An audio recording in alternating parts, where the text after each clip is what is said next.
किसान भाइयों नमस्कार। किसान भाइयों, गन्ने की बुआई हमारे उत्तर प्रदेश में फरवरी और मार्च में सबसे अधिक करते हैं। और लेकिन बहुत से किसान भाई आज जो है समय ना रहते हुए या बहुत जल्दबाजी में गन्ने की उल्टी सीधी बुआई कर देते हैं। तो ऐसा करने से आपका ही नुकसान है, ऐसा ना करें। जो चीजें आपको करनी ही वो चाहे थोड़ा समय लग जाए, एक दो लेबर फालतू लग जाए, लेकिन यदि आप सही तरीके से सही टाइम पर अच्छी तरीके से एक वैज्ञानिक पद्धति के अनुसार करेंगे तो निश्चित ही आप उससे उत्पादन भी अच्छा लेंगे और भविष्य में लंबे समय तक आप उन वैरायटियों की बुआई भी कर पाएंगे।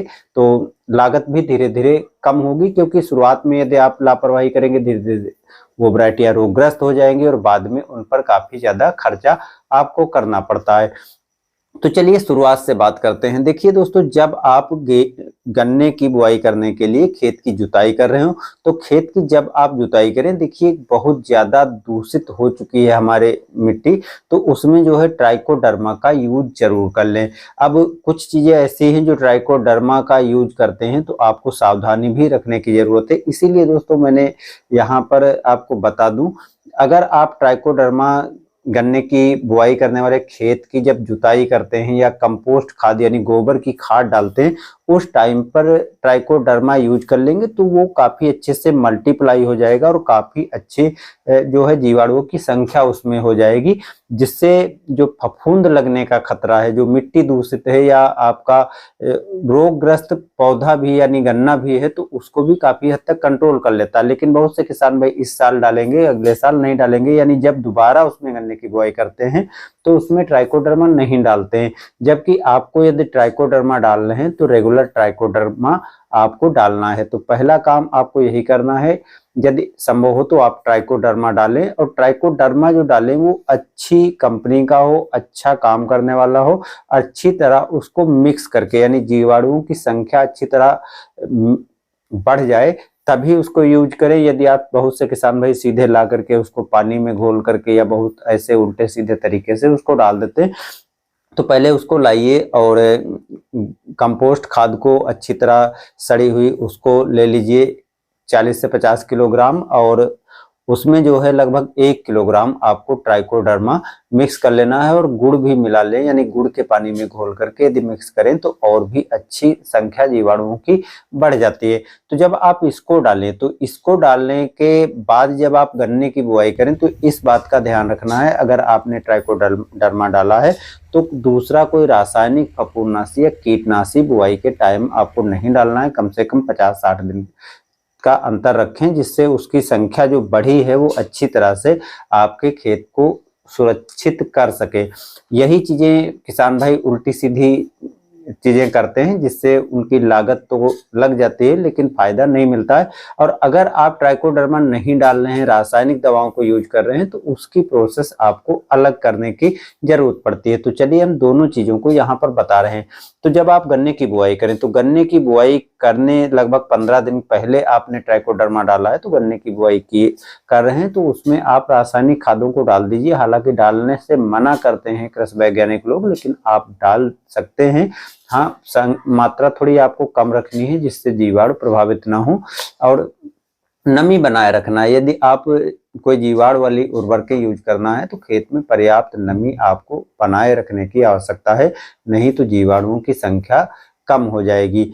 अब जो दूसरी रासायनिक की उर्वरकों की रासायनिक दवाओं की तरफ बात करें तो जब आप गन्ने की बुआई कर रहे हो तो गन्ने की बुआई करते समय किसान भाई उर्वरकों का भी प्रयोग करते हैं, क्योंकि बहुत से किसान भाई आज भी इस बात को मानने के लिए तैयार नहीं है कि जब भी आप किसी फसल की बुआई करें तो अंतिम जुताई में आपको उर्वरक दे देना है।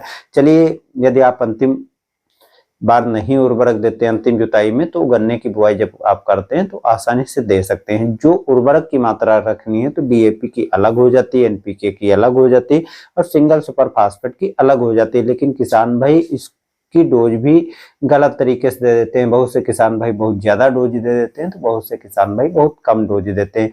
जो 1 एकड़ में आपको डीएपी डालनी रहती है वो बुआई के टाइम पर मात्र 50 किलो यानी 1 कट्टा डालने की जरूरत रहती है, और यूरिया की 25 किलोग्राम मात्रा आपको साथ में मिक्स करने के दे देनी चाहिए। और साथ में आप ग्रोथ प्रमोटर भी जो दानेदार आते हैं उसको भी मिला सकते हैं। इसके साथ साथ जो फफूंदनाशी और कीटनाशी हैं इनको भी साथ में आप मिलाकर दे सकते हैं, क्योंकि बहुत से ऐसे फफूंदनाशी और कीटनाशी हैं जिनको आप उर्वरकों के साथ में मिला करके दे सकते हैं। तो उन फफूंदनाशी और कीटनाशकों को साथ में मिला करके दिया जा सकता है, साथ में डाल सकते हैं। लेकिन इसको जब आप साथ में मिक्स करेंगे तो आपको डोज काफी ज्यादा रखनी पड़ती है। जैसे जो स्प्रे करके आप डालेंगे या उपचारित करने के लिए यूज करेंगे उसमें थोड़ी मेहनत ज्यादा लगती है, लेकिन उसमें आपका पैसा बच जाता है क्योंकि उसमें डोज बहुत कम लगती है। लेकिन अगर आप उर्वरकों के साथ में मिला करके डालते हैं तो दुगने से भी ज्यादा आपको कीटनाशक और फफूंदनाशक की डोज डालनी रहती है। जैसे यदि आप फफूंदनाशक साथ में मिला रहे हैं बुआई के टाइम उर्वरक में, तो लगभग 1 से 1.5 किलोग्राम मात्रा आपको मिलानी रहती है 1 एकड़ खेत के लिए। जबकि स्प्रे यदि आप कर रहे हैं तो 500 ग्राम स्प्रे करके ही काम चल सकता है। और अगर आप उपचारित कर रहे हैं तो उपचारित करके भी आप 500 ग्राम मात्रा में उपचारित करके और बुआई कर सकते हैं। लेकिन चलिए आप उर्वरक के साथ भी मिला सकते हैं, उपचारित कर लें तो और भी अच्छा है। और अगर आप उपचारित नहीं कर सकते हैं तो स्प्रे कर सकते हैं। जिस तरह से इस खेत में स्प्रे किया जा रहा है इस तरह से घोल तैयार करके आप स्प्रे कर सकते हैं। कीटनाशक और फफूंदनाशक दोनों को साथ में मिलाया जा सकता है। जो कीटनाशक आपको लेना है वो इमिडाक्लोप्रिड ले सकते हैं या दूसरे भी कीटनाशक ले सकते हैं। जैसे फिप्रोनिल आती है 5% की, वो भी ले सकते हैं। और फिप्रोनिल 40% और इमिडाक्लोप्रिड 40% इसको भी लिया जा सकता है। तो आप कोई भी फार्मूला ले सकते हैं और उसको उर्वरक में भी मिलाया जा सकता है और स्प्रे भी किया जा सकता है।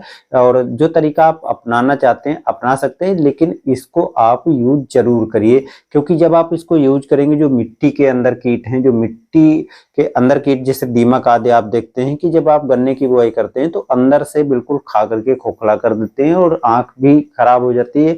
आपका जो गन्ने का टुकड़ा है वो भी खराब हो जाता है, जमाव भी नहीं होता है। क्योंकि जब आंख और टुकड़ा बचेगा ही नहीं तो जमाव नहीं होता है, जिससे आपका उत्पादन घट जाएगा। क्योंकि जब पौधों की संख्या निश्चित संख्या से कम होगी तो उत्पादन आपको उतना अच्छा नहीं मिलेगा। और आप यदि दोबारा भी वहां पर जो गैपिंग है उसको भरते हैं तो वो कमजोर रह जाते हैं, उतना अच्छा उत्पादन आपको नहीं मिल पाना है। तो इसलिए जमाव के लिए, अच्छी जर्मिनेशन के लिए इन चीजों को तो आपको यूज करना है, उर्वरक, कीटनाशक और फफूंदनाशक, जिससे शुरुआत में जो रोग बीमारियां लगती हैं उनसे आपका गन्ने का टुकड़ा सुरक्षित रहे और अच्छी तरह जमाव हो पाए।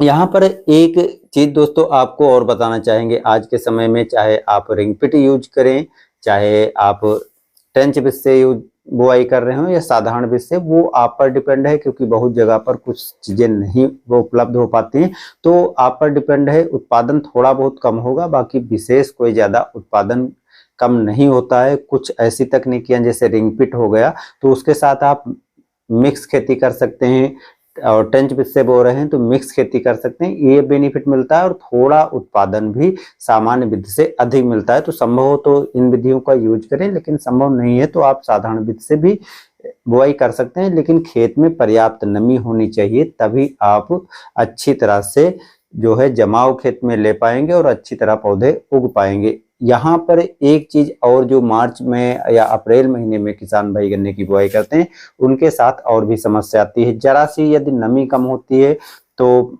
बहुत जगह पर देखा होगा कि गन्ने के टुकड़े सूख जाते हैं, जमाव नहीं होता। तो नमी तो मैंने पहले ही बता दिया कि पर्याप्त रखना जरूरी है। और उसके साथ साथ पाटा भी लगाना। आप ट्रेंच बिट से यदि आप बुआई अक्टूबर महीने में कर रहे हैं तो पाटा लगाने की आवश्यकता नहीं पड़ती है, लेकिन यही यदि आप मार्च अप्रैल में बुआई कर रहे हैं तो आपको पाटा लगाने की जरूरत पड़ेगी और पाटा आपको लगा देना है।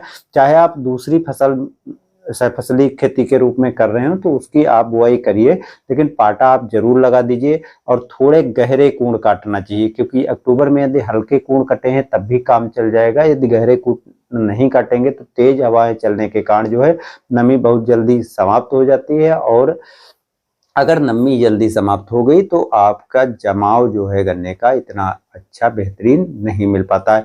तो कुछ महत्वपूर्ण बातें हैं जिनको आपको गन्ने की बुआई के समय जरूर कर लेना है। अगर आपको वीडियो अच्छा लगा है तो वीडियो को लाइक कर दीजिएगा, और चैनल पर नए हैं तो सब्सक्राइब कर लीजिएगा।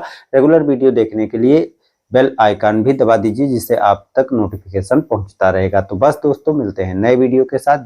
धन्यवाद।